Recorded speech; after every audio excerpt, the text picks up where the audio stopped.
We have to be very, very careful as a people. We have to be very, very careful. You see, this kind of thinking that, well, why stop crime? If you stop the crime, then there will be no jobs. And the same person is talking about corruption. As if crime is a job. Yeah. And he's upset that someone built a cathedral. He thought that was wrong. Yeah. But as for galamsey, the one that's poisoning our water, that one is right because it will give people jobs. It's not a job, it's a crime. Understand that. It's a crime, not a job.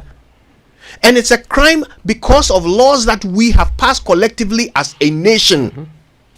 It wasn't passed by one party or the other. We all agreed that poisoning water is a crime. We all agreed. So if people are poisoning water, you say we should let them because that's the only job they have. The only job they have is to poison our water. What are you saying?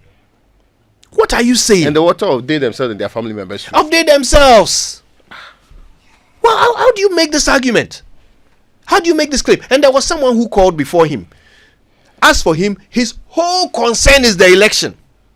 This is all about why this time? Why is it happening at this time? Let me ask you this, Ghanaian. Which is more important to you right now? The election or poisoned water? I mean, just think about that for the day. Of these two things, which one is more important? The election or poisoned water? If your party loses the next election, measure the impact of that on your life. Compare it to if all the water in Ghana is poisoned, the impact on your life. Which outcome do you prefer as a Ghanaian? If you can answer that question, come back and let's talk. But all of you who are fixated on election,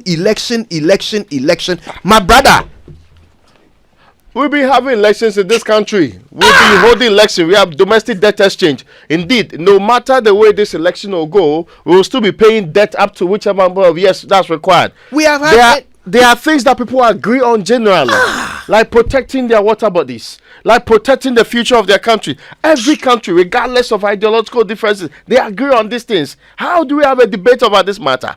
The life you are living, how will it materially change if your party wins? How will it change? And how will your life materially change if you can't drink water? Compare these two situations and tell me which conversation we should be having right now. Whether it's about party, it doesn't matter who wins in December, but it matters whether you can find water to drink.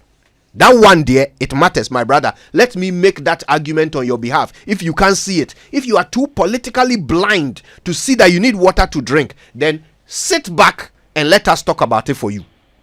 At least let us safeguard the water for you so that you have some to drink and come and be a foot soldier with the energy. Use the energy to come and fight for your party. But first, let's get you water to drink.